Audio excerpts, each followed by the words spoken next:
This is Your Other Brothers Podcast.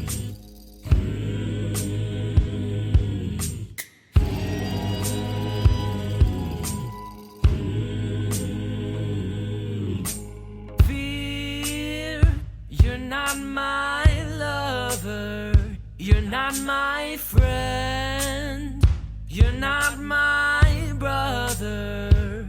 Oh, and no, there's no room here. There's a vacancy in my heart, but it ain't for fear. Welcome, friends, to Your Other Brothers Podcast, navigating faith, homosexuality, and masculinity together. From the Jewel of the Blue Ridge, my name is Tom, and it's so glad you're here. No, I'm so glad you're here. I still make mistakes, you guys. I'm sorry. I do. Chuckling, you know what? I never go to him first. Let's go to him first today. From the city of forts, it's our other brother, Jacob. What's up, Jacob? Wow, this is a special day. Aww. Hello, everyone. I'm excited to be here. See, you spoiled everyone's like they didn't know who was here until we heard this very familiar chuckle from the city of forts. So we'll just get that out of the way. You're here, and I'm so glad you're here, Jacob. Same. And then also chiming in from the city of Oaks, of course, it's our other brother, Ryan. What's up, Ryan? Not much. Greetings, everyone. Greetings. Ryan, it's so glad. I keep saying that. Why do I keep saying it's so glad? Where is that coming from? I have never said that my whole life. I'm so glad you're here too. You were a bit tardy tonight, but we'll forgive you because you're always on time. Ryan, you're like the most on-time person I've known. Yeah. So I appreciate Is that how we usually do it? Like it's just the order of arrival? That's why. Because Ryan, I was telling Jacob before you got here, like, I don't know that it's ever happened before that Jacob signed on to the call before Ryan did. And so this is history in the making. But I'm glad you guys usually are both here. I'm pretty diligent about making sure you two don't have good space to discuss me behind my back. Right. Because inevitably that's what happens. Yeah. Yep. Inevitably.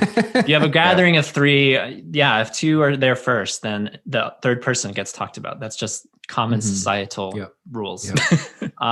But in all seriousness, you guys, I'm glad you're here. I'm really excited for this episode because we're talking about attraction today. And this is a good old, we had a bread and butter episode a little while ago talking about coming out. I feel like this is another good bread and butter episode where it's just like, I can kind of just sit back and relax and just share some stories with you guys, hear your stories. And certainly on the heels of our previous episode, which you guys, I don't know how you guys feel about this. You escaped or you missed out, one way or the other. You either escaped or you missed out on the fetish conversation. And that was by far the most work, the most research, the most effort I've ever put into a podcast by far. And so it's just so refreshing to come here for episode 70 and just relax, deep exhale, just enjoy your company and just talk about attraction. What a comfortable topic compared to fetishes. My goodness. So, Matthew threw a punch in the last episode. I noticed. Here we go. He said that only he and Dean have the balls to discuss fetishes. Here we go. With New school versus old school. The throwdown is on. Okay, yeah, I will admit that I have not listened to it yet, but now I'm going to have to because. So in his defense, I am pretty sure, Tom, that when you brought up that topic as a possibility, I think months back, there's a good chance that I responded by saying, I would rather die than be on an episode talking about fetishes. Yeah, I couldn't remember your exact language, but I'm pretty sure it was strongly negative. So it's like, I'm not even going to bring it up again with Jacob. That's true. And Dean and Matt had been very affirming of the topic for a while. And so, you know what, like, let's just go with that. We'll go talk to them. And if Jacob and Ryan feel offended or feel left out, then we can just do a quick fetish recap if they want, but we certainly don't have to. Yeah, no, I don't feel offended. I will say though that when someone else uses the phrase that men don't have the balls to do something, I just find that to be really unattractive. So as we're talking about attraction today, that just happens to be one of those things that I think is unattractive. And immature. Come on, Matthew. And Matthew, I'm sure he's listening. Matthew, I'll just speak for him. And He'll say doesn't care. Does not care. He literally does not care. doesn't care at all. He could for the less. record, I very much do have the balls to discuss that on a podcast. However, I just don't have anything interesting to say. So let the record show that that's why I declined to be on that episode. And that's our fetish recap. I hope y'all enjoyed that episode. If you missed it, you can go back to episode 69 and give that a listen.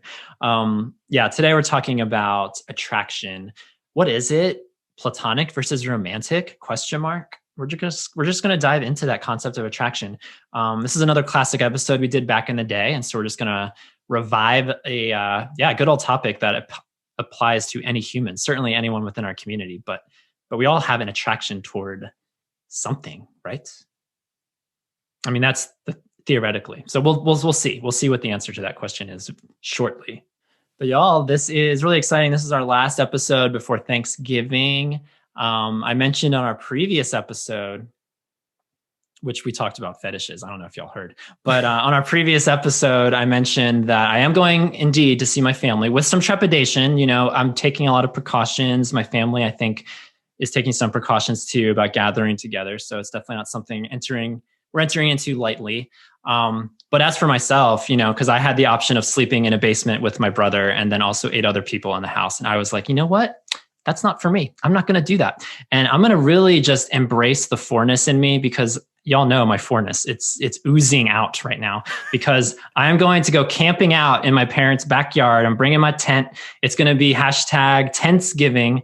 And I'm going to enjoy the great outdoors, looking at the lake, like falling asleep with the view of the lake outside my window, and keeping my distance from all of the annoying people in that house, who I love dearly, but I'm keeping my distance. So that is what I'm doing. And I'm excited. I'm excited to do that. And I really wanted to hear what y'all are doing for Thanksgiving, as this is our last conversation before said holiday.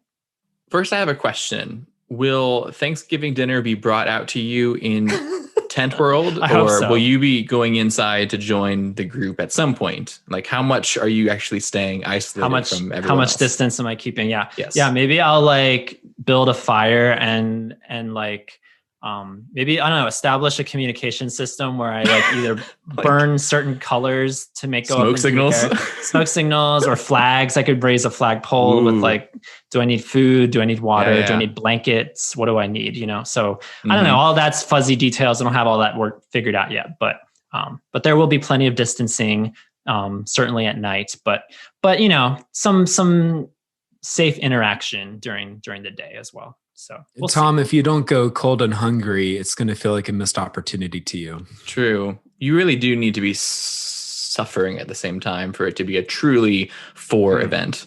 Right. That I willingly stepped that you actually put up that I brought yourself. Upon myself. Absolutely. Yeah. Because then you will feel both unique and incredibly pitied, which will fill the void in your insides. Yeah, and I'm excited to document it too. The plan is to put it on YouTube. My little Yep. Make sure everyone knows how much pain you're in. How awful it is. You need to make sure there's a good like bright window for you to look in from the outside into. Peering inside. Why can't I just so warm and full and happy, and I'm outside? Why am I outside? I'll never belong. Yeah, I did this to myself. It's really a metaphor for my life. Thank you guys for convicting me. You're welcome. But no, I asked you guys what you're doing for Thanksgiving. Let me have my Thanksgiving for escapade. What are you guys doing? Or do you know yet? I am going to see my family. We will be in the suburbs of Atlanta, where my sister lives, and my parents are going down too. And so it'll be all of us in her house. So my 2 nieces, my nephew, their parents, and my parents. Okay. Nice. What about you, Jacob? My plans are a little bit up in the air at this point. So the tentative plan is for us all to meet at my parents' house in Illinois. I am still unsure of my own attendance due to the fact that the COVIDs in Indiana are very sharply on the rise, and folks in my inner circle are also getting sick. And so going to kind of see if that ends up being something that it would be more wise for me to stay here. So unsure at this point. Yeah. I hope everyone listening, I hope you make wise decisions. Again, it's like such a hard thing. Like none of us, I don't think, expected this pandemic to last to the holidays. Like for the most part during the year, it's like, oh, it sucked when we couldn't really do much during the summertime or even into the fall. But then it's like, we never really thought that this would affect the holidays, family gatherings, like big family gatherings. And sure enough, it is. Like the cases keep going up. It's the worst it's ever been in our country right now as we record this. And so, sincere just plea for everyone listening to be safe and wise and enjoy your holidays, but in a whatever the best way is for everyone listening. So, definitely. I hope it's a good time though for people. However you're celebrating, alone, with people, with limited people this year. I hope it is a good time for gratitude to practice that art of gratitude. I know that's been really pivotal for me in recent years to really just count my blessings, as cheesy and Christian-y as that sounds, but to literally do that. It's so vital. You guys, I'm so excited. On the last podcast, we talked about fetishes. I don't know if you've heard, but on the last podcast, I mentioned to Matt and Dean that we haven't had a voicemail in so many episodes, 3-4 episodes. I don't know what the streak was. And it all started when a caller came in and was disagreeing with my tastes in pumpkin and eggnog and all that stuff. So it wasn't a contentious call, but there was just like, oh my gosh, now we've had no more calls since then. But you guys, I'm happy to report that today, we've got 3 voicemails to share, and they're all so wonderful. We have such great listeners. And so the first one I'm going to toss to Ryan. So I'm going to go ahead and play this clip of the voicemail. And by the way, all 3 of these voicemails come from Southern California. So God bless you, Southern California. I used to live there for 4 years, and I feel it was like a homecoming to see all these listener calls coming in from California. So thank you guys for calling. But yeah, our first listener, Ryan, had a question for you because you had shared on the coming out episode your first time coming out. So let me just play that real quick, and then we'll cut to you. Hello, Tom. This is Keegan, and I'm here with Brendan. Yes, we're with one other friend. We are in the park talking about a couple of the podcasts from your other brothers, and we're talking right now about coming out, and we. We realized that Ryan shared some stuff about a particular winter conference he went to, and we were wondering if that winter conference happened to be with Crew, because all 3 of us are part of Crew, and I, Keegan, am on staff with Crew. So we want to know. But also, just as a side encouraging thing, thanks for all the podcast content, because we're really having a super great discussion about it right now in the park. So I don't know if Brendan wants to add anything. Yeah, I really appreciate all the work and effort you guys have put into this podcast.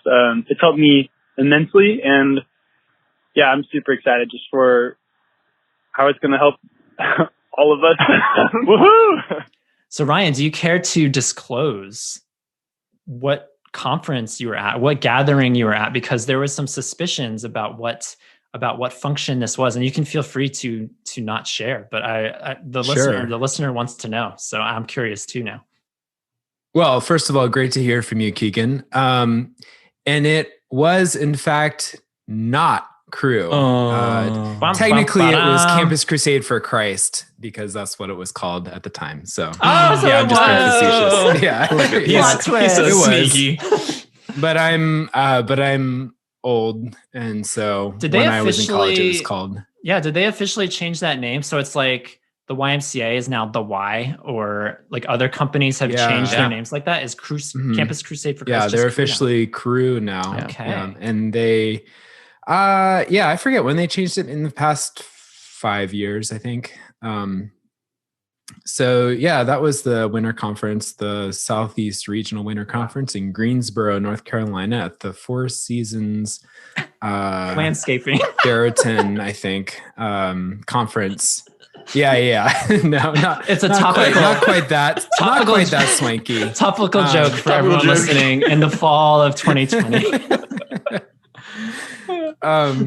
Yeah, so that was it. My parents were on staff with Crusade when I was young, up until about age 5 or 6, and then they left staff. But when I went into college, I thought, I am not turning into my parents. I'm not going to do do crusade. But then lo and behold, I did crusade all 4.5 years of college. So I love that our listener could pick that out. Like I was not expecting you to confirm that. I was honestly expecting you to say no, it was just some other random thing. But the fact that a fellow crewer, is that what y'all are called? I don't know what y'all are called, but a fellow crusader, I don't know, was able to pick that out just from your limited sharing. Cause I feel like you weren't that specific with what you shared. So that's just astounding to me. Must be some like crew vibes, you know? Crew like vibes? The crew dar went off. The crew dar. Love it. I love that so much. And a big shout out to you guys for calling from California. Thanks for the support for the show. It means a lot. Mm-hmm. And then we got this other call from Daniel. Let's go ahead and listen to what Daniel had to say about our fetish podcast. I don't know if you guys heard. We talked about fetishes in the last episode. Here's what Daniel had to say. Hey, Yobbers. This is Daniel in Southern California. Loved the last podcast. What a great, fun podcast to listen to on a rainy afternoon while sipping my coffee. Just one thing I wanted to add, I felt like everyone needed to know. You can't do Freud so dirty. He was pivotal in shifting the way people thought about psychoanalysis and the world as we know it. Actually, one of my favorite podcasters, I won't mention his podcast, but Dr. Peter Rollins, also a philosopher, he actually thinks Freud didn't go far enough. So for those of you that like this conversation or enjoyed listening to it, I would suggest you look into Rene Girard's mimetic desire. It's been super helpful for me in understanding fetishes, I think, because what Rollins says is he says, whereas Freud just, focusing on how everything was driven by sex.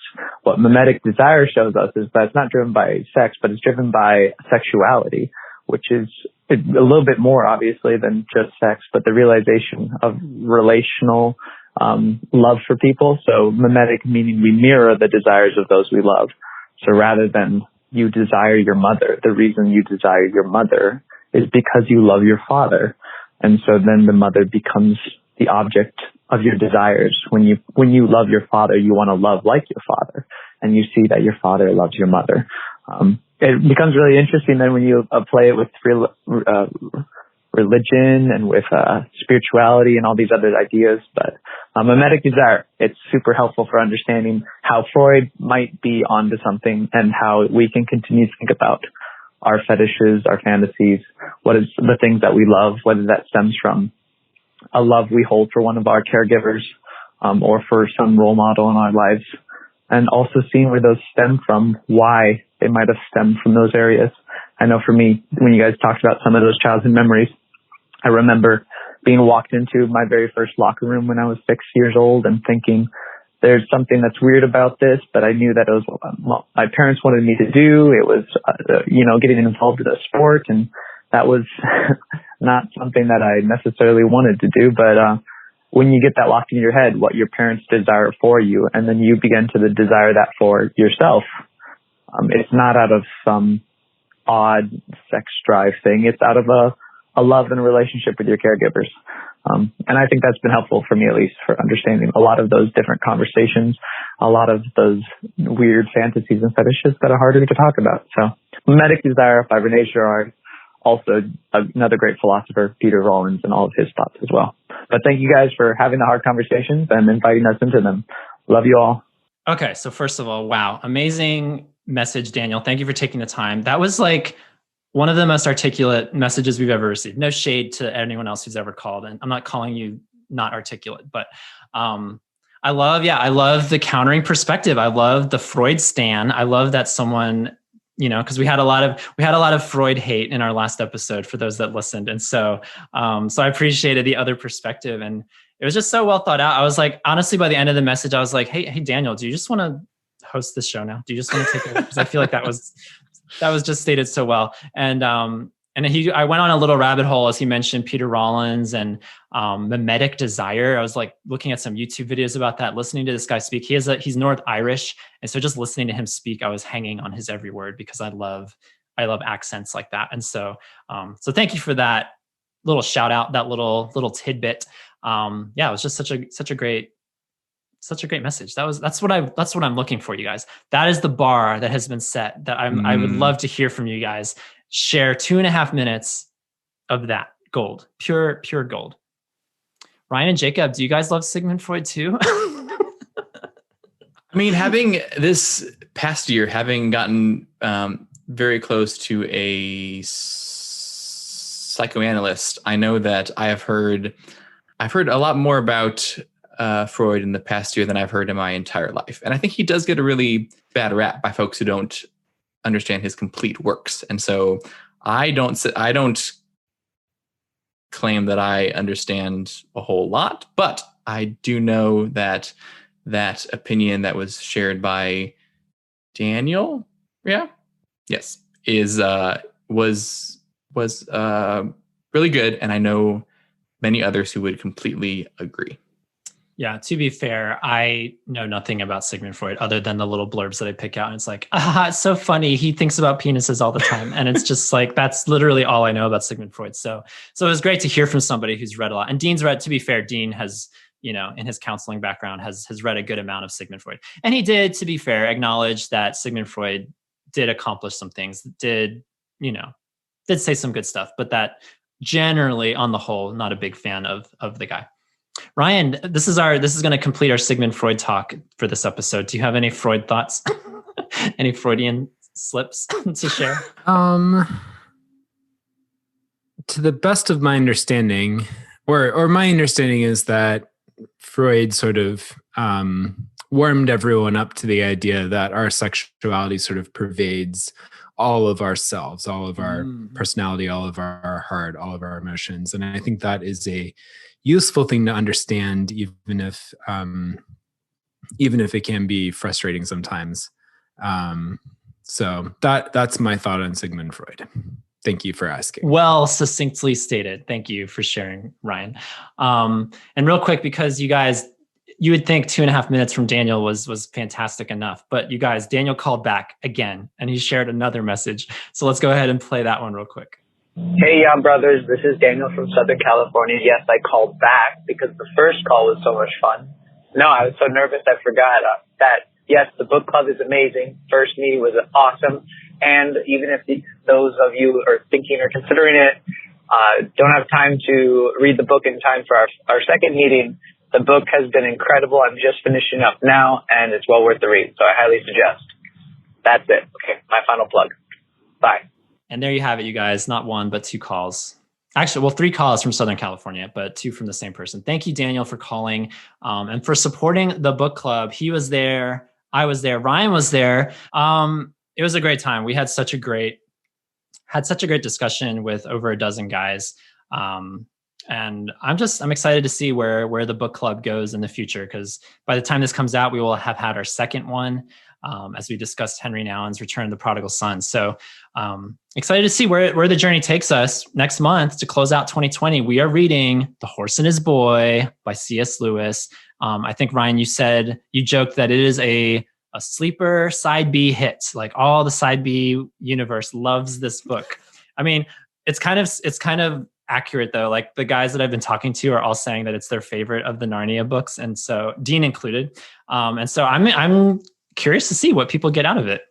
For the record, that's not me. I've never read it. I don't know who said that. Sorry, Tom. Yeah, I don't think it's not a side B hit, but I was actually shocked, Tom, that you didn't say instantly that it was your absolute favorite, because it feels like a very Enneagram 4 hit, because it's so unlike the others and like is in its own timeline. Yeah. And I mean, this was before I became self-aware of who I was. Like I read this book 15 years ago, something like that. And I just didn't like it because it was so different. That was the problem. And so I'm really excited to read it with new eyes, eyes of a child in my 30s. And so I think it'll go well. I'm really excited for it. Is it a side B hit because it's not a horse and his boyfriend? Ooh. Yep. That's it. I guess we'll find out. A lot of side B guys just adore this book though. So I mean, I've been curious about it for several years now to see what happens. No, I've heard from multiple sources that this is their favorite of the Narnia series. So that's what we're jumping into next month. If you guys want to join the fun, we had, like I said, a dozen guys show up for our first book club. You can head over to patreon.com/yourotherbros for all the information that is there. And I need to bring this up because it's a few of our Yobbers have brought this up. They're asking me, Tom, what happened to the Yobbalog? Where is it? Where did it go? It's all the links are gone. No new episodes have been out in a while. And so I'm finally addressing the controversy. I'm putting this to bed because the Yobbalog did not die. The Yobbalog took a little breaky break. A lot of it was logistical as like I'm navigating new servers and new hosting opportunities, places to put this thing. And so all the episodes are currently unavailable that we've done, like the 10 or 12 or 15, however many that we've done. But they'll be back. They'll be re-uploaded somewhere, hopefully soon. And the goal is to keep that as a monthly bonus podcast just for our Yobbers. And so stay tuned. I don't know if it's going to happen before the end of the year or if that'll drag over into next year. I don't know. We'll see. I'm trying to balance lots of tasks right now. So we'll see. We'll see what happens. We're currently doing a lot with Yob. I mean, like I said, we've launched the book club.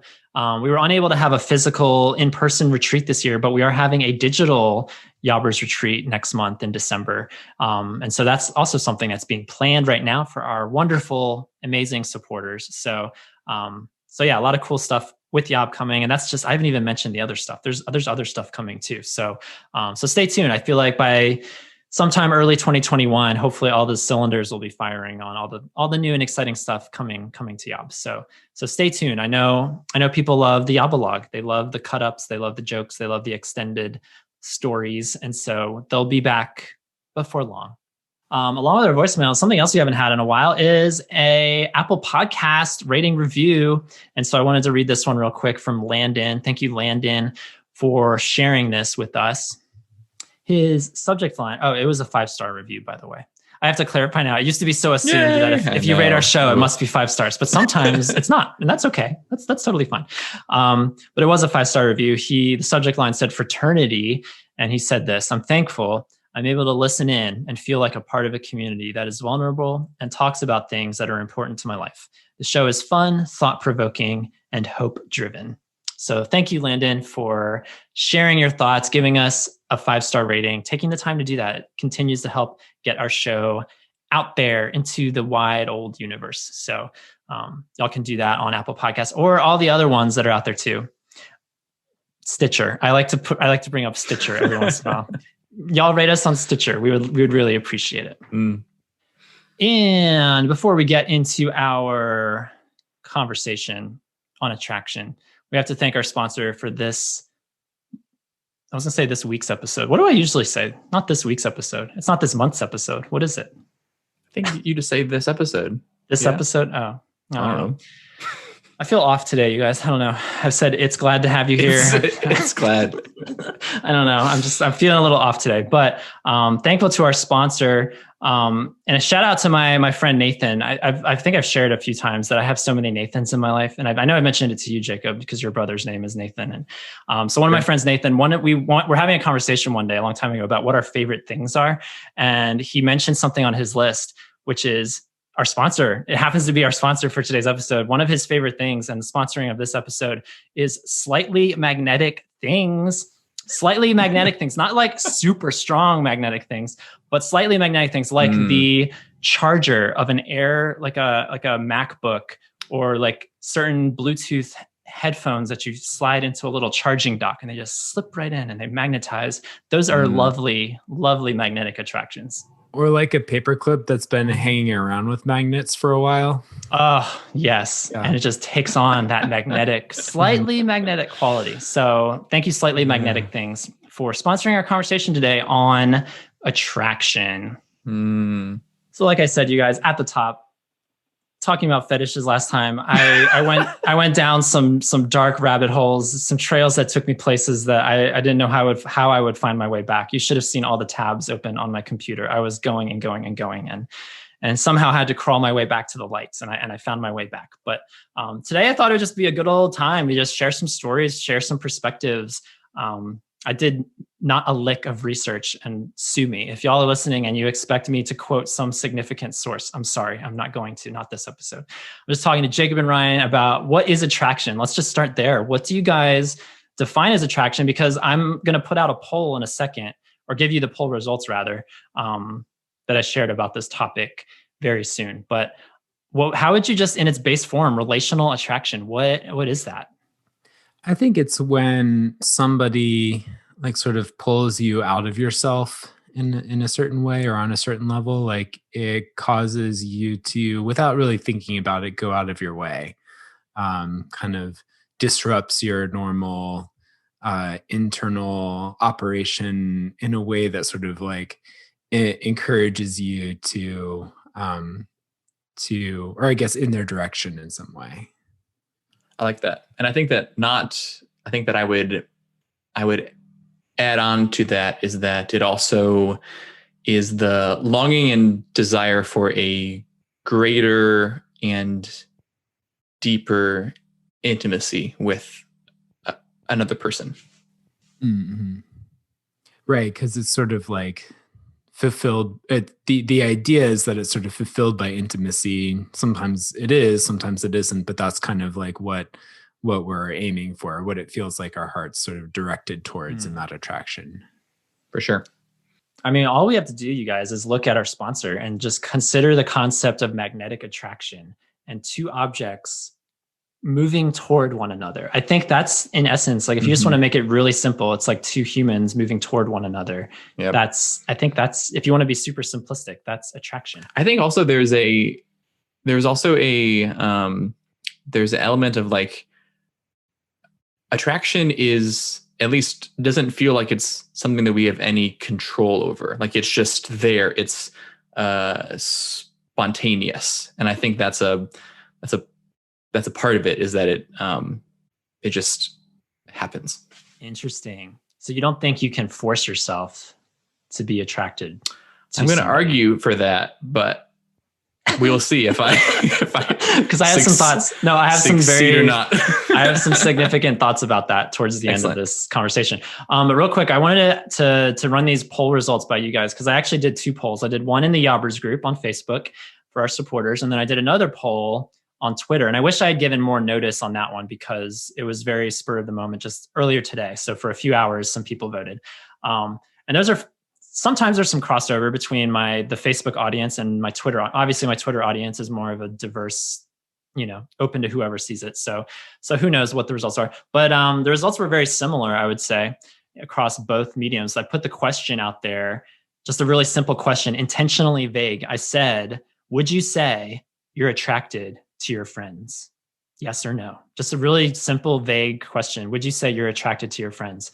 And what do you think, Twitter audience versus, well, I already spoiled it that it was very similar results for both audiences, but I'm assuming neither of you have seen the results. I'm curious what y'all think percentage wise, people saying yes versus no, that they're attracted to their friends.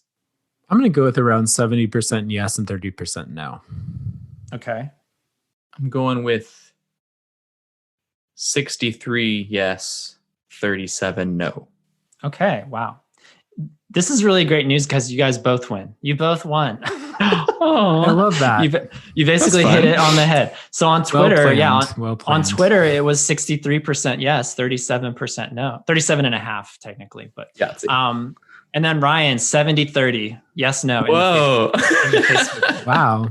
So I would have guessed that Twitter would be the 70% one.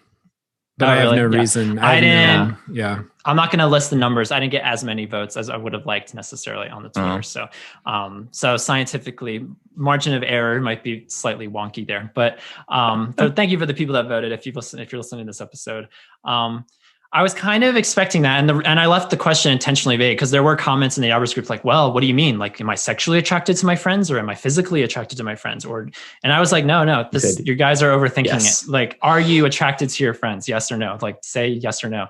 And I'm really curious to dive into the results with you guys. What do you thing jump out when you see those results? Roughly 60-70% of these people saying that yes, they are attracted to friends, but 37% saying they're not.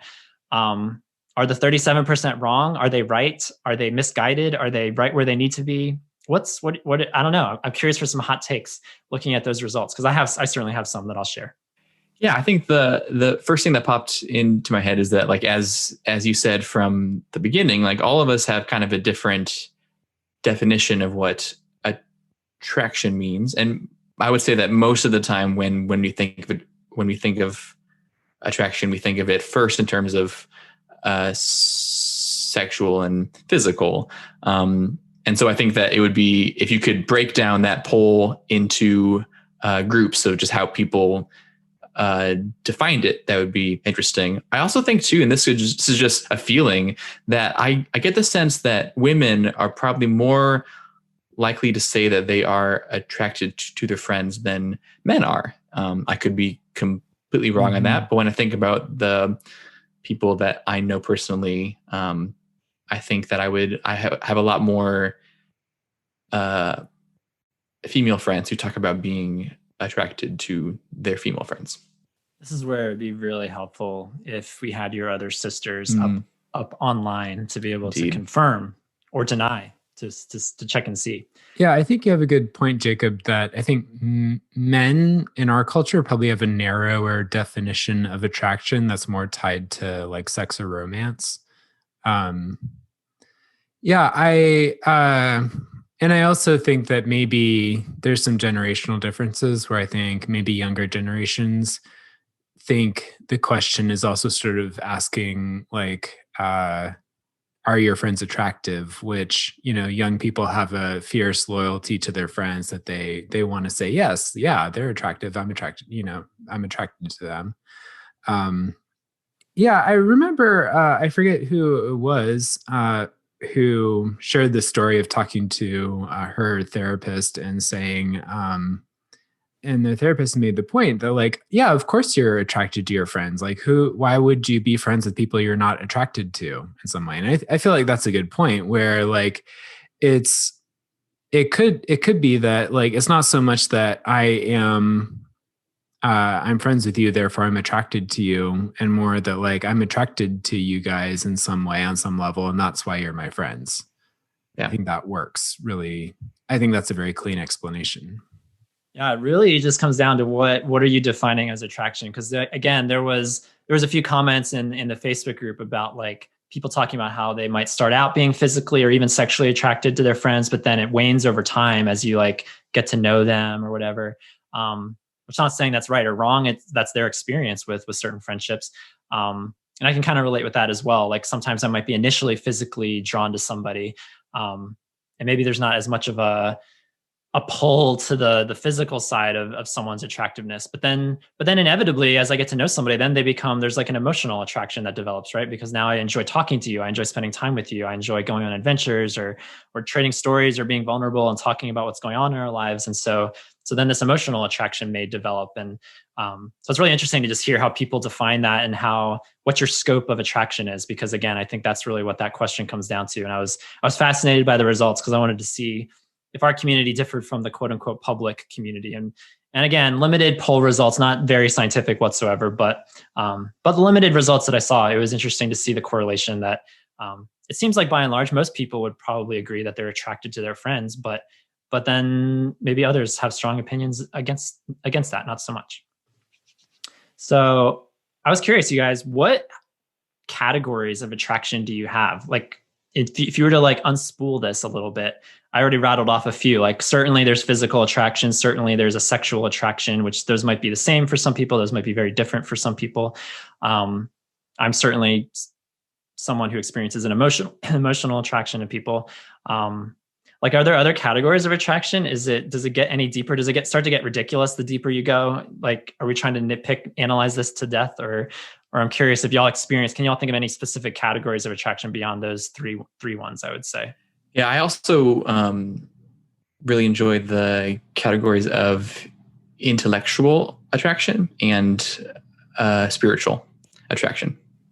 Ooh, explain those. Because I was trying it in my head, or in my notes, actually, I wrote down mental attraction. Yeah, that doesn't sound right. I think intellectual sounds better. Yeah, I think that there is in my experience, there is a kind of attraction that comes from being able to talk about complex ideas or thoughts, or say you're like really passionate about your industry or your career, things that are, or like to talk about books that have intense and deep thoughts in them. I think all of those seem like they don't fit well into the other categories, and so I think that they do earn their own place at the table. So intellectual attraction, it's like emotional attraction for people without feelings. Or if you want to put the feelings to the side for a little bit and just focus on the heady stuff. That's kind of how I'd sure. That sounds horrible to me, but yeah, that's an option. We're not talking about feelings here. We're just talking about serious head stuff, ideas. Not like heavy emotional stuff. Like for instance, I'm thinking about like back when I was in college, and I was in things like physics and advanced math classes and like things that were really intense and complicated. And if there were people in my class who like just got those things and could understand them and explain them, I found that to be a really attractive thing. Like regardless of their physical features? Yeah. Okay. Interesting. Yeah. I mean, I'm sure we will talk about this more. I don't think that you can ever purely isolate any one attraction to just one thing, because it is like we are such complicated interwoven beings that I think that every attraction that we have, I think, towards another person is going to have layers to it. I think that some will be more pronounced than others, but I don't think that they're ever alone. I would argue. What would you argue, Ryan? I would say my experience is that if there's such a thing as intellectual attraction or spiritual attraction, I have not experienced those independently from like emotional or physical attraction. And if or maybe I have and I just don't, I'm unable to tell the difference. I would say so I was thinking about this question of like different categories, and to me, it all just feels so like tied together and wrapped up in itself that I don't know that, I don't know that I could really ever experience. I just have a hard time imagining experience like physical attraction isolated from emotional attraction or vice versa. I have something for you to ponder that might fit into that category. I'm thinking personally of like really, so like a popular and or famous Christian author or preacher, or like, for instance, I'm a big John Piper fan. I don't know him at all. I don't find him physically attractive. You don't have the hots for him? Attractive. I don't. Okay. But when it comes to his preaching and his writing, his how he thinks, and just how passionately he loves Jesus, I find him to be a very attractive man. And I would say, I think that my attractions only fit in the categories of intellectual and spiritual. Yeah, that makes sense. I hear what you're saying about that. Yeah. Is there anyone that you can think of that might possibly fit into that category, or would you not even use the language of attraction, which is also a reasonable answer? I probably wouldn't use the language of attraction. I think I would say I admire him. I admire his intellect, or I think he has some great ideas that are always engaging to me, but it doesn't pull on the core of me, which is what I think attraction sort of means to me. There is also the reality, and this is something that I recognize I need to grow in, that attractive people pull more weight with me in their ideas and their intellect and their spirituality. And so physically attractive people pull more weight with me in those areas. And so I think part of the answer is that I wouldn't think of that as attraction. Another part of the answer is that I might use the word attractive if John Piper looked different, I guess. Fair. Yeah, that's fair. If John Piper looks like Zac Efron, or I don't know, pick whatever heartthrob, young heartthrob there is, then all of a sudden does intellectual attraction sound pretty nice? I don't know. I don't know the answer to that for my own self, actually. But you started to bring up something that I've definitely been pondering. This was like I said, compared to our previous podcast, this is a breeze. I'm so excited to be talking about attraction with you guys. This is great. But the one uncomfortable part of this conversation that I feel compelled to enter into, which I don't like, but I'm going to because Ryan already has kind of opened that door, is that for me, physical attraction, there is definitely that, like, that almost feels like the entryway to many of my friendships, that if they're physically attractive to me, then there's like, okay, now I have this desire to want to get to know them in all the other ways, emotionally, spiritually, what have you. And I just feel really convicted about that. And I've been cognizant of that. I've at least been self-aware of that for the last few years of my life, inside this side B world and out, actually. So whether it's digital relationships or just out and about, going to church, going wherever I go in public, there's always that inclination that I want to be friends with someone physically attractive. And I feel very like vulnerable stating that out loud, that I was like, why can't I be friends with someone who's maybe not as physically attractive? Why am I not drawn to them the same way that I'm initially drawn? And I'm a visual creature. A lot of us are. We see what we like and we see what we want more of. And so I wish I had more of like a sixth sense, or more of us like a second layer of vision to see people's hearts, to see people's minds, to be attracted in those ways just as powerfully, or at least initially, as I am with what I would deem as physically attractive people. And that's something I want to work on, because I honestly look back on my life and I'm like, oh my gosh, how many friendships, really good, awesome, solid friendships have I missed out on because I discarded them because they don't match whatever physical ideal or some sort of level of attractiveness that I'm inevitably looking for in myself, if I'm being even more vulnerable, that I want to become more of, or absorb their masculinity. That's kind of a concept I've talked about before. And so that's the convicting part of this conversation, is like, I want to experience friendship. And Jacob, you were talking about this earlier. Like, I want to experience friendship where there's not necessarily an attraction, a mutual attraction, but like, what if I went out of my way to be friends with somebody, even though I'm not like super attracted to them physically or otherwise? What if I just feel God calling me to be that person's friend, regardless of whatever I get out of it, So that's the convicting part of me. It's stuff that I'm processing when I consider attraction and friendships. Am I only friends with you because I like how you look, or is there something more to it than that? Shouldn't there be? Would you say that is true, whether that friend is a man or a woman? I mean, it's way more true with men, I would say. I'm less focused, I think, with women, regardless of what they look like. I mean, I can tell if there's an attractive woman. I have my definition of what an attractive woman looks like, but that's not nearly as like heart pounding and at the top of my priority list as it comes to male friendships, for sure. Yeah, that makes sense. Yeah, no, I think I resonate with that 100%.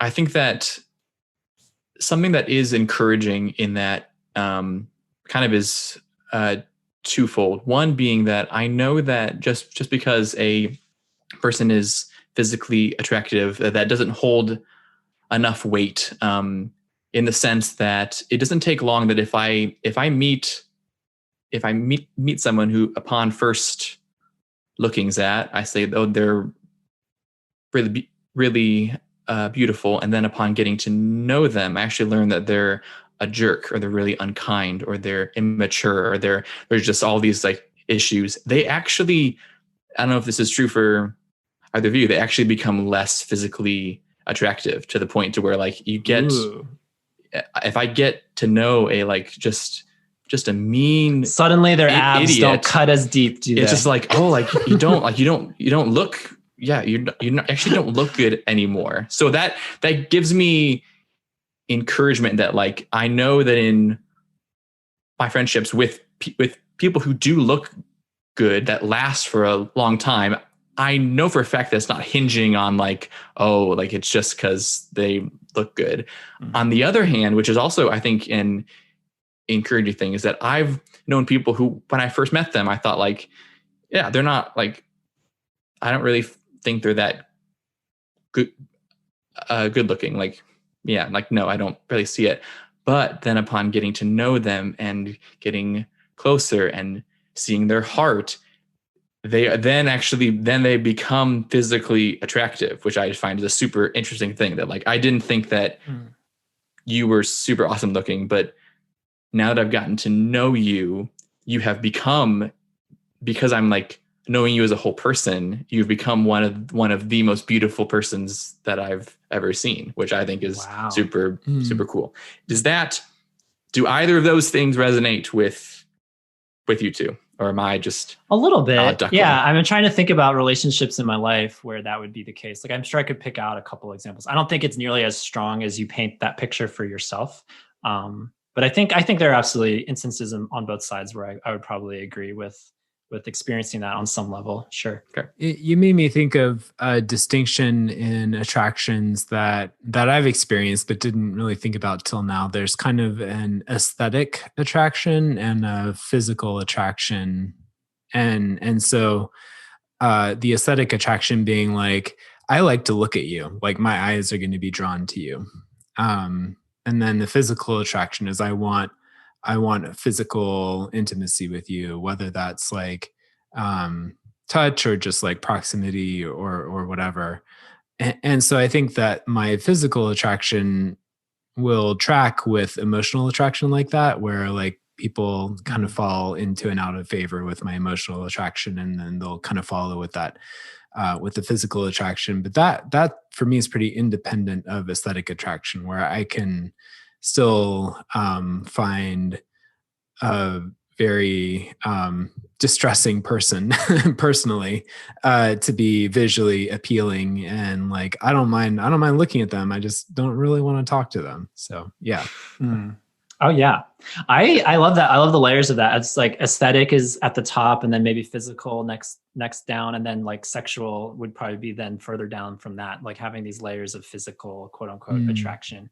I can pick out examples in my life, which I will not name right now, but I was thinking in my head of like, oh yeah, people who are aesthetically attractive to me, who I don't really know or care to get to know necessarily. But then other relationships that kind of go deeper. I can track with that for sure. Yeah, just going back real quick, like when I was new to the side B world years and years ago, way before Yob was ever a thing, and I was involved in various Facebook groups, like I remember my heart would race. Like when I would get a friend request from an attractive man in one of these groups, like there would be this initial rush, this initial thrill, like, oh wow, like what? He wants to be friends with me. He sent me a friend request. And then inevitably the expectations fall way flat, because either he can't hold a conversation or he's just like super horny all the time and it's not a productive relationship whatsoever, or whatever, any kind of other issues that come up. And it's like, okay, suddenly the shine and the luster, years and years of this happening, and suddenly getting turned off to like all the Facebook groups. There's so many side B groups out there. And the only one I'm involved in now is our Yobbers group. It's kind of like lost its luster. Like, yeah, you can look at someone's profile picture and they can be so attractive and have the best tan or the best hair or the best muscles or chiseled jaw or whatever you want to pick out. No shade to Jacob right now as far as the hair comment goes, but sorry. But yeah, it's like, that's okay. Aesthetic attraction, that's like very surfacey, great. There's nothing wrong with it. We all are drawn to things that we like. We all have our different tastes or different, again, we talked about fetishes last time. We have our different turn-ons and different desires that we have, but for whatever reason, but yeah, I don't know, years of being in this world, it's kind of, I'm starting to get over it. The whole, like, yes, I find certain people physically attractive, but that doesn't mean I want to drop everything I'm doing and suddenly pursue a friendship with that person. Like if there's reasons for us to connect and have conversations and interact with one another beyond that initial aesthetic or physical attraction, then awesome. But I'd like to think I'm getting better at like not obsessing over that as much as I have in years past. Because years past, that was something I was definitely idolizing. That was something I just wanted all these attractive friends. And why? Like, why was I so obsessed with so many wanting to have these attractive friends? I don't know. It's been a journey. So here's a question. So far, it seems like we've made a distinction between physical attraction and sexual attraction. What would you say is the difference there? Like, how do we characterize those two? Like, where's the boundary? Maybe not that there is necessarily going to be a clear, crisp boundary, but I'm glad you brought that up, Ryan, because we have a spreadsheet, you guys. This is behind the scenes knowledge for everyone listening. We have a spreadsheet with all these potential topics. And so we have attraction on there, but actually one of our other topics listed on there, I don't know if you're aware of this, is sexual versus physical attraction and what that is. And so we can certainly dive into that conversation now, but I definitely think this is worth a deeper dive some other time in the future of like differentiating what is physical attraction, what is sexual attraction, how do those overlap, how do those go in completely different directions. Like I would love to kind of flesh that out with some good time. But off the top of your head, what do you have to say about that, Jacob? Yeah, I would say that, as I've talked about before, I think on past episodes, I can name the people that I have experienced, or I can count the number of people that I have experienced a sexual attraction towards on one hand. So it's not a super common thing for me. I think what feels like the pattern, or the difference, I would say, between physical and sexual, is that I have to experience all of the other kinds of attraction. So I'm thinking of like some kind of game where you have to like fill out all of a certain number of bubbles first. Like, what am I thinking of? I can't think of anything, but it's like bingo? A game with bubbles. Yeah, I'm thinking of like, I don't know, a game where you have to like fulfill all of the other categories first, and then you get the last one. Phase 10. Yes, let's just yes. You have to. So shout out to all of our phase 10ers out there. Yeah, so I have to. It seems as though I have to first experience all of the other phases. So really like intense, emotional, spiritual, intellectual, physical. But did we say another one? Once you pass through all those doors at the end of the hallway, once you've gotten through all this, door. And then and then that's when that happens. So interesting. I mean, I get a sense, I'm sure, and we will see as we talk about it, and it's a different experience for everyone, because I personally know folks who would say that every time that they feel physical attraction, it's also sexual, that there isn't ever a difference. Yeah, that's a good teaser about where you come from. So I'd love to hear. Yeah, I'll share mine in a second. But what about you, Ryan? I would say like either 98% of my physical attractions are also sexual attractions, or only 2% of my physical attractions are also sexual attractions, like depending on kind of how you define it, which is why which is what I'm not sure about. It all comes down to how we define things. Surprise! That's it always comes down to. What is gay? What is side B? What is SSA? What is attraction? Because I've been very open in blogs, podcasts, and in counseling that I've never desired sex. Like that has never been something. So if you're asking me, am I sexually attracted in that I want to have sex with someone? I have never experienced that. But have I experienced arousal in the company of male friends? Absolutely. Yes, I have. And so is that sexual attraction? Is that just physical attraction manifesting in a sexual way? I don't know. I don't know how to define this stuff. Y'all tell us. How do you define physical sexual attraction? I don't know. I honestly don't know. So that we'll save the rest of that conversation for another episode, because I think I would love to get into that more. What is physical and sexual attraction? Because I would have to think about that. I would have to do some work, you guys. And again, as aforementioned, no work today. That feels like an excellent episode that we bring in some kind of expert to like teach us all the difference between those two. That's just my thoughts. Do you have an expert in mind? A couple, yeah. Really? A couple. Yeah. Okay. I know people. I got me some sexual connections. Okay. Wow. Okay. Y'all stay tuned for that. We'll try to make that episode happen in the new year. Well, just real quick, you guys, we're running out of time, but I kind of wanted to make that differentiation between platonic and romantic attraction, because I think inevitably in our culture, and even for us on the call and those listening, like you might have, when you heard the phrase attraction, your first inclination, your first definition for it might be romantic. And that's not necessarily wrong. I mean, that is another category we haven't even talked about until right now, is the romantic attraction versus a platonic attraction. And I guess as I look at the poll results, I get the sense that people people who vote no maybe have a more narrow, this isn't judgment, it's could be right, it could be wrong, I don't know, but maybe have a more narrow view of what attraction is, if it's purely romantic, if it's purely sexual, versus just like, no, I just love hanging out with my boys, drinking the beers, on watching the Super Bowls, it's just like all that's attraction, in my opinion, in my definition, but it may not be for someone else. So I'm curious, in y'all's lives, we've lived about 3-ish decades on this planet, all of us each. That's like a century. We have a century of life between the three of us. Have you experienced, I guess that's the question. A, have you even experienced romantic attraction? And that can be for a woman. That can certainly be for another man. Wouldn't it be a shocker if y'all admitted that you experienced that for another man? But maybe you've experienced it for a woman too on some level. I don't know. Or the idea of one.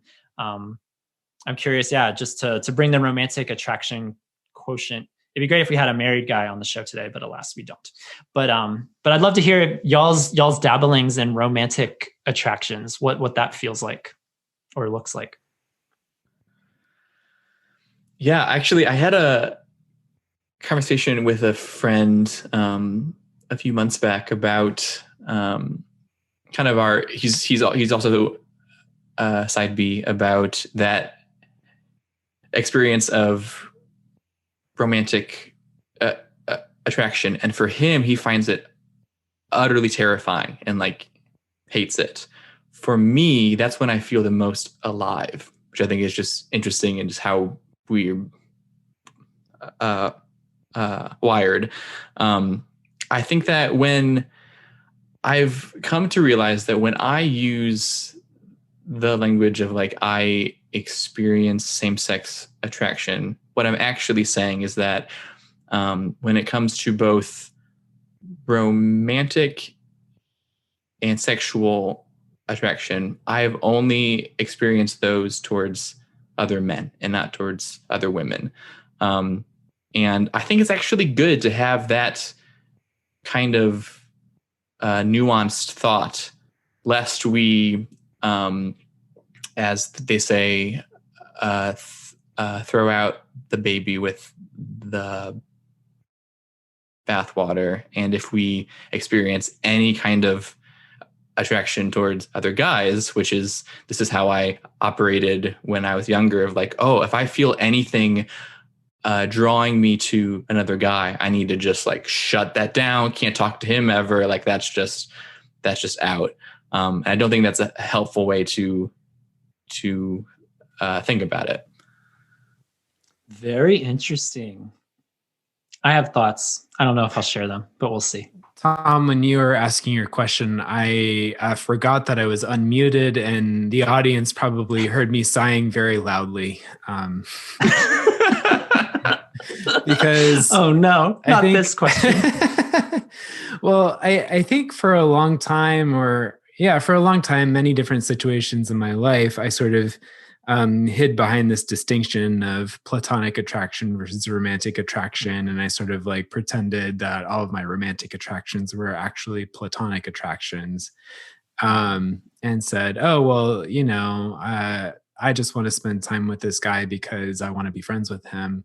When the reality was that I was experiencing, these romantic feelings that weren't going to be satisfied by a strictly platonic friendship.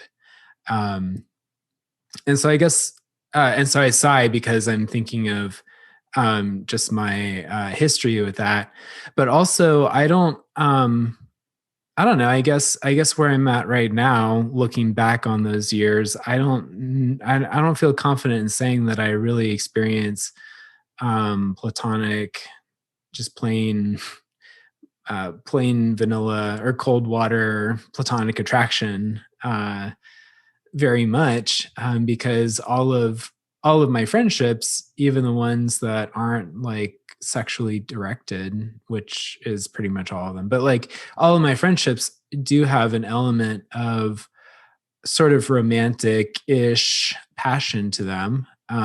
Like I've felt that way about both of you guys. And that's something that that draws me into connection and friendship with you, even though I know that, you're not going to be my boyfriends, plural. So both of us at once. Wow. Yeah. And so I think, I think that maybe some people really do experience platonic attraction and are able to sort of like clearly delineate between the two, but also I don't think it's good to, I would just encourage people to be honest with themselves about what they're feeling, because that'll help you draw boundaries better, which is ultimately going to be what's best for your relationships. Mm-hmm. Yeah. And as you're sharing, thank you for sharing that, Ryan. Once again, it comes down to definitions. And I just pulled up the definition of romantic because you guys, I don't know if you know this, I'm a 4. I'm an Enneagram 4. No. And they are kind of, I know, shocking. And they are called lots of names. One of the names they're called is the romantic, which I've always pushed back against. I don't particularly like that label, the romantic, but for lots of reasons, which I'll soon delve into. But I looked up the definition real quick because I know there is, the first definition we all think about is like two people in love, whether it's a married couple, boyfriends, girlfriends, what have you. But so that's like a primary definition that I just looked up: conducive to or characterized by the expression of love, like a romantic candlelit dinner. And then there's another definition, which I think is more of the one that fits in general the 4 personality type of the Enneagram, which is characterized by or suggestive of an idealized view of reality, like a romantic attitude toward the past. And that's definitely a romantic that I can get behind because I love both the past and the future. I love to have this ideal vision of how things were or how things will be one day, but certainly not now. Things are not now. Things are not ideal right now. That's for sure. Not in a pandemic with an autoimmune disease with separation and death surrounding me. No, not right now. So yeah, when it comes down then to like those definitions, like, yes, I've experienced romantic attraction in a platonic sense which is doubling definitions, crossing definitions, I feel like. But if y'all are tracking with me, having like an idealized form of intimacy that isn't sexual, that isn't a sexual romantic relationship, essentially, I've experienced that. And I can actually go back to high school and college, actually. And there's a couple ladies out there. Shout out to the ladies. I experienced romantic attraction, and maybe it was more the idea of romantic attraction than the actual attraction itself, because certainly there was an emotional attraction. I loved hanging out with each of these women. They're so funny and kind and great and just a joy to be around. And so I know there certainly was an emotional attraction in a platonic sense, at least bare minimum. But in my head, like, this was before I came out, or maybe it was around that time, depends on the timelines, but around that early timeline of either just before I came out or then just after I came out, still very much it's ingrained in all of us growing up in America and growing up in Christianity to like spread your wings and find a lovely lady out there who you can start a family with and do all that. And so I just bought into that timeline for myself way more strongly back then than now, because I can definitely feel like the tinglings of my heart, like that romantic sense, like, okay, yeah, what would it look like to ask this person out, to go to dinner with them, to go on dates with them, to eventually leading to marriage and 2.5 kids. That's the dream, right? And I will say I've experienced in all my years of being in this side B world and interacting with men all over the country for the last decade now. There is one definitive person I would say that comes to mind when I think about a romantic attraction, like a full on, which I would honestly deem as an obsession, like a very obsessive relationship. Like one comes to mind immediately, and it doesn't feel healthy. And that's not to say that I couldn't have had a healthy romantic same-sex relationship. That's beside the point. But for what it was a very consuming relationship where it's like all my energies, all my focus, all of my everything went into this one person. Maybe that's less romantic and more idolization.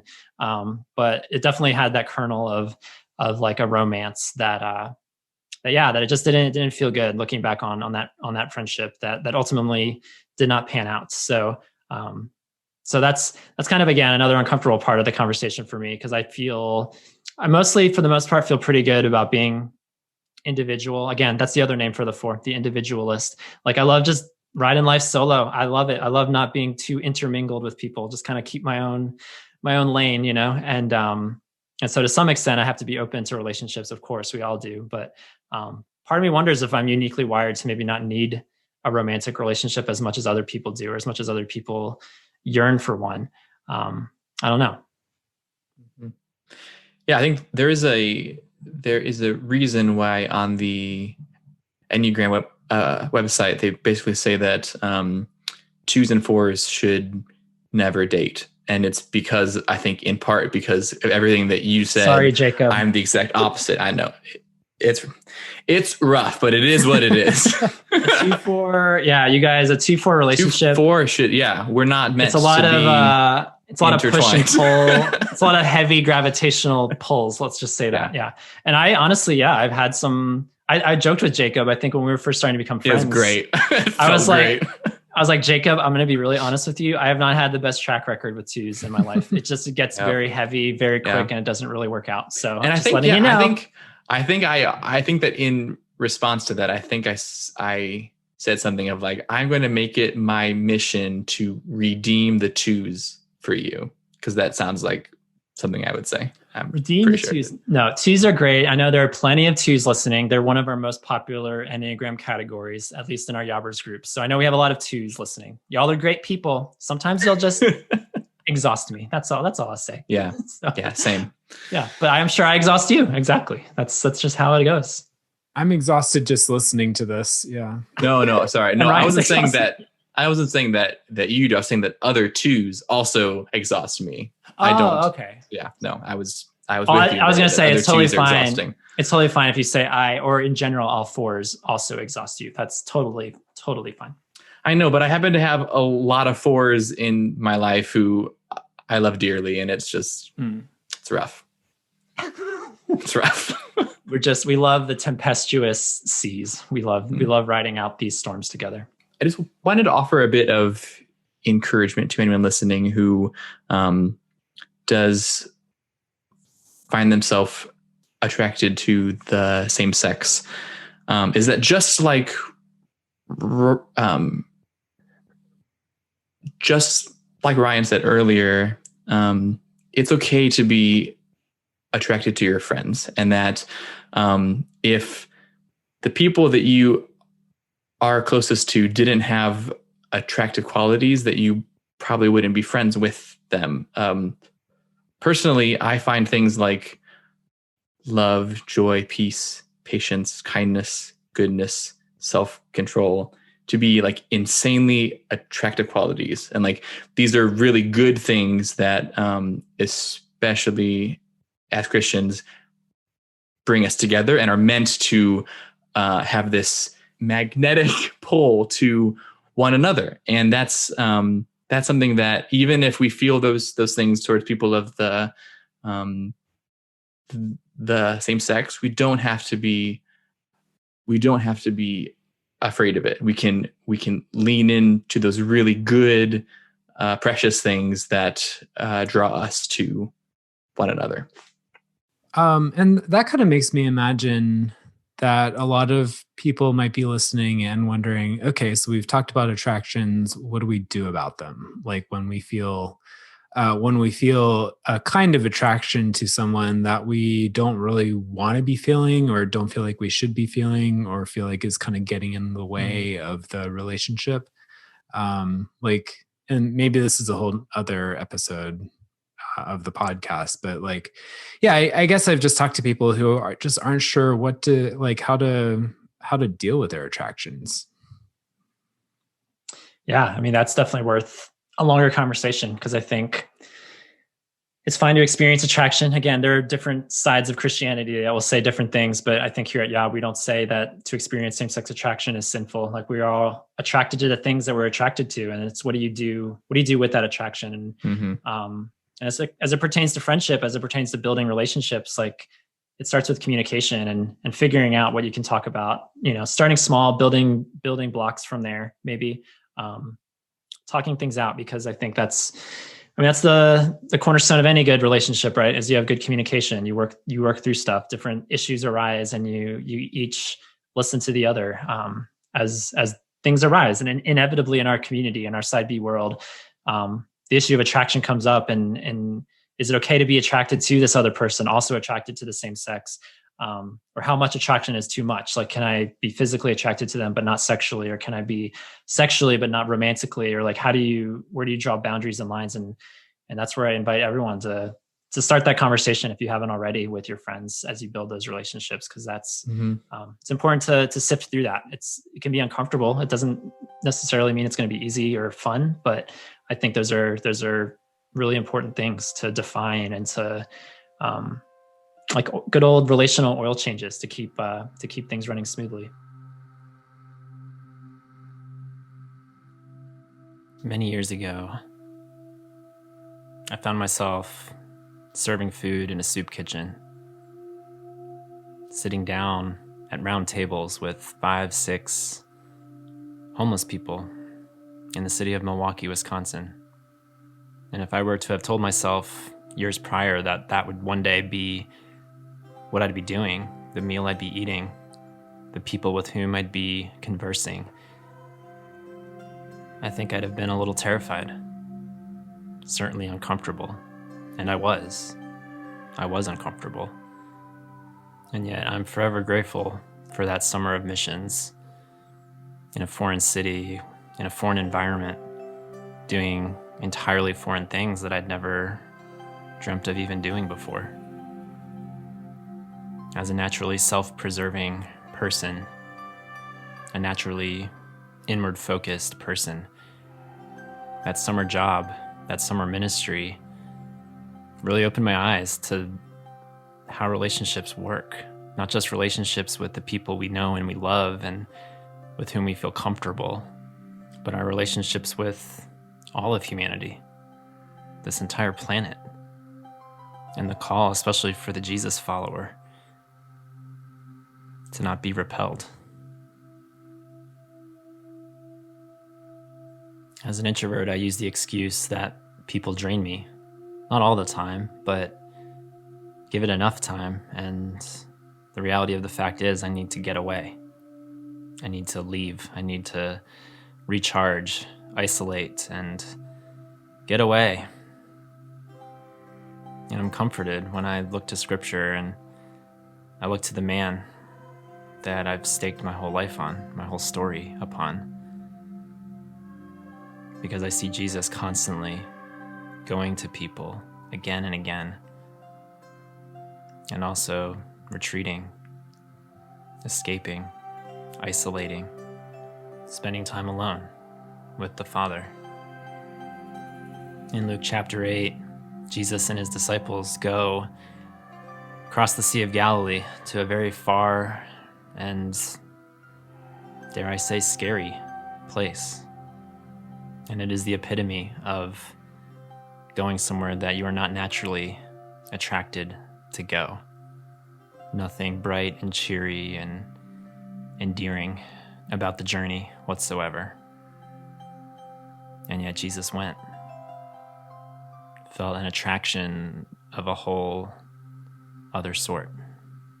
Verse 26 of Luke 8 reads as follows. Then they sailed to the country of the Gerasenes, which is opposite Galilee. When Jesus had stepped out on land, there met him a man from the city who had demons. For a long time he had worn no clothes, and he had not lived in a house, but among the tombs. When he saw Jesus, he cried out and fell down before him and said with a loud voice, "What have you to do with me, Jesus, Son of the Most High God? I beg you, do not torment me." For he had commanded the unclean spirit to come out of the man. For many a time it had seized him.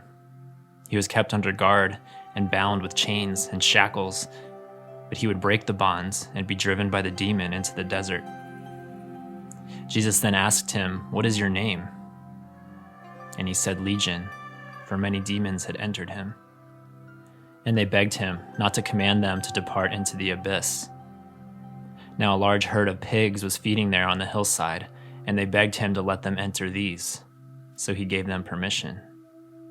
Then the demons came out of the man and entered the pigs, and the herd rushed down the steep bank into the lake and drowned.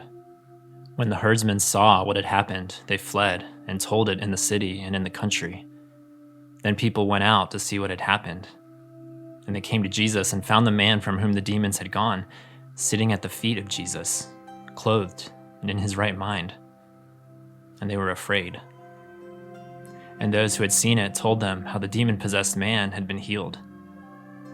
Then all the people of the surrounding country of the Gerasenes asked him to depart from them, for they were seized with great fear. So he got into the boat and returned. The man from whom the demons had gone begged that he might be with him. But Jesus sent him away, saying, "Return to your home and declare how much God has done for you." And he went away, proclaiming throughout the whole city how much Jesus had done for him. And so, my brothers, in this swirly world of attraction and repulsion, friendship and romance, admiration and idolization, may we always love others with the ferocity and the humility as we are so loved. May we ever be mindful of our motivations in any relationship, why we find ourselves moving in one direction or another, toward or away from another person, that we seek to be Jesus with each whom we come in contact. Certainly with our friends and those with whom a mystical sort of attraction naturally occurs, but also to the least of these, to the outcast, to the untouchable and unremarkable among us, those to whom we experience no natural attraction whatsoever. Let us pray for supernatural attraction, that we may more step toward those beloved ones of the Father, just as Jesus did, again and again. One footstep, one outstretched hand, one smile, one warm word, and one intentional heart at a time.